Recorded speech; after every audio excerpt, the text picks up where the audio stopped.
Welcome back to Midco Sports Tonight. Time to get the latest from last week around the state of South Dakota for high school football. So Jason Andera, what's going on?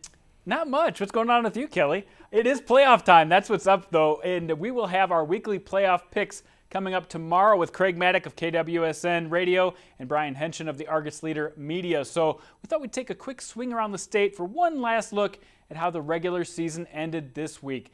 The Brandon Valley Lynx won an important game last Thursday at McEnany Field. Braden Peterson once again explodes for over 300 yards. That's the second time this season he's gone over 300 yards. He had a 340-yard game against O'Gorman. His lineman, Max Howard, talked about his big game. I feel like that second half is definitely the best half of football us front five has played. But we just got into him, moved him around, and made some holes for Braden. Yeah, with Braden, it's like a 200-yard night's a light night for him. So we always try to get him 300 every night and as many touches as we can get.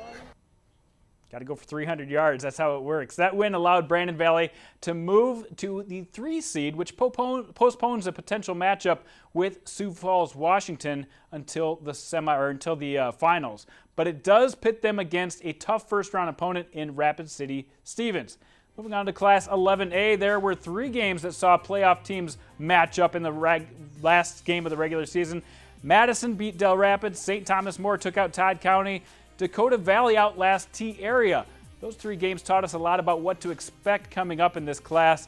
One team that doesn't get enough recognition, maybe Dakota Valley. They have 3 players who average at least 50 yards rushing per game. They've won 7 of their 9 games by at least 20 points.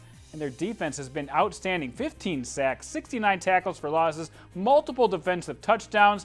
All that great play made me start wondering if there's something that they've been doing to trigger all this success. And thanks to Kelly Stewart's post-game interview, we found out that the ball-out belt might be that key to success.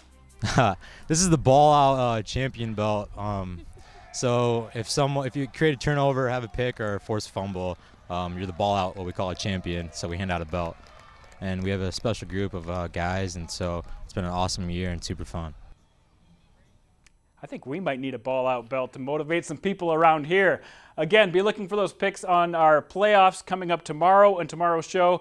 I'll have a playoff preview podcast out tomorrow as well. And don't forget about volleyball. We're coming into the last week of regular season there, and we'll have much more coverage coming up in the near weeks on that sport. So back to you, Kelly. That's all we can handle here.